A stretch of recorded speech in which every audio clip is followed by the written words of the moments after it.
guys need a mic guy? You can be the mic guy, Dan? I can be a mic. Thank you. Happy to help. Thank you. Appreciate it. Coach, you mind if I'll click this on? 2 seconds. Pretty good pace out there. Is that a standard Scott Satterfield practice? Like keep them moving? Yeah, we don't practice as long as maybe some teams will practice, but we go out there and we move fast. We go drill to drill. I think it'll pick up as we move forward. It was our first practice today.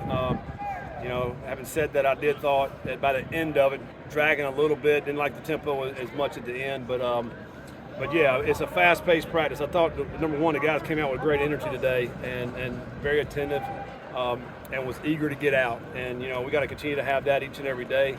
I thought both sides made some plays today. I thought, we did some good work in the kicking today as well. And I think overall for the first day, I thought it was really good.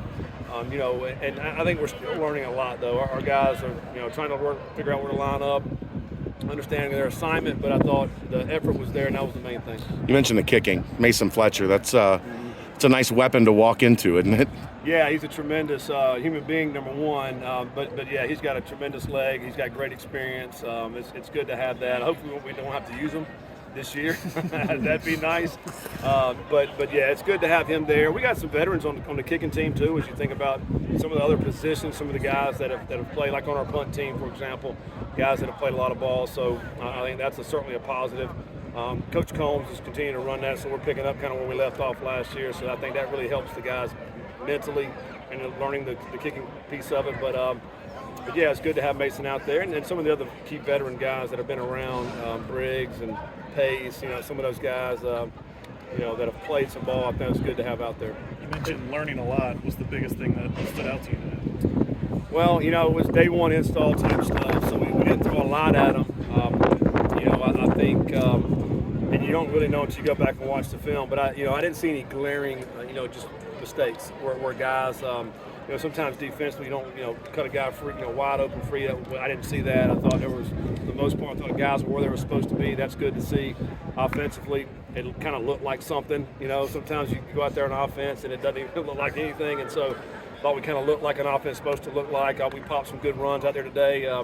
Some good downhill runs. I think our offensive line with tight ends did some good job blocking with the inside zone.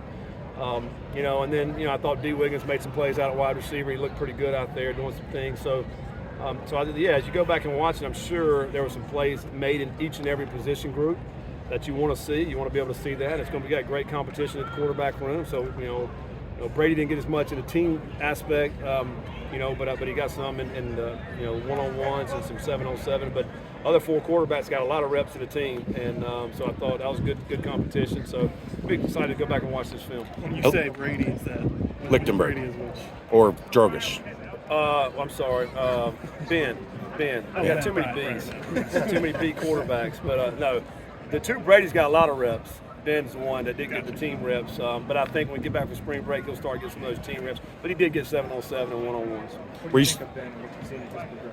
Yeah, I mean, he can spin it. He can throw the football. I think, you can kind of get his veteran presence out there because he's playing a lot of ball. He's got experience. He's got a lot of poise. But for him, it's a little different than the other guys because he really doesn't have a lot of bullets flying at you. That's real football. And I thought that's what I'm interested to go back and look. When it's 11-on-11, you got guys that can having to step up and make a play and throw the football. And I thought our quarterbacks that actually did a good job today. What did you think of Deshaun getting to be a little bit in that nickel spot? Yeah, moving him away from the line. He looks natural. He looks really natural out there in that nickel spot. And several times a day in the passing game, I saw him bat balls, knock. He's where he's supposed to be. He's extremely fast coming off the edge. There's times we bring the pressure off the field side where he's coming from, and he getting that backfield fast.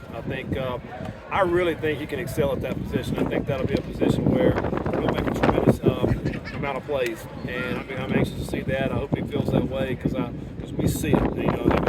Having ran this defense for many years, he can be as one of the better ones we've had at that position. Some of your transfers were on their line together. Is it by design to think that'll stick, that they're all new, but that they've all been there? Yeah. I just think there's something to be said for guys that have played college football. Guys that got that experience. They the moment's not too big for them. You know, they got poise. They come out. They're ready to play. They're ready to make plays. They don't get caught up in all the little things that maybe a young player would. For Drogas, for example, you know, he's like, you know, deer in the headlights some out there, you know, and there's just a lot of bullets coming at him in college football.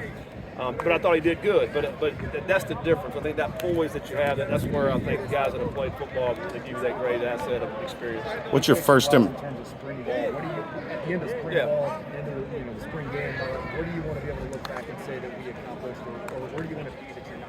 Yeah, well, I mean, we want to continue to learn and implement our offense, defense. We also want to find the right players, you know, players that can perform and play at a high level, who can help us compete for championships. You know, who needs to be getting the reps as we get into this. Because right now, everybody's getting reps. We're trying to figure out who can play, who's struggling, who do we need to maybe look at a different position. All those things is what you want to find out in spring practice. You know, so I think by the end of it, we got a pretty good feel and a good idea of strengths, weaknesses, who can do it, who can't do it, and I think that's probably the biggest thing out of spring. I know your no pads, first impression. What did you think of the depth of this roster? First look at it today. I think some positions we got some pretty good depth. Other positions are very thin. I think we're just going to have to look at it as we go through. Wide receiver, we're thin. You know, we're going to continue to look and recruit wide receivers through the spring. You know, we'll see what's available out there at the end of the spring.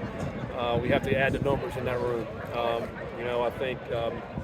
I think at linebacker maybe you got a little bit more depth there. I think at running back we certainly got some guys that look pretty good today, some depth there. So each position is different. I'm sure we're going to have some needs as we go through it. We'll see where we're at. Cool. Thanks, All right, Coach. thanks, guys. Thanks, Coach.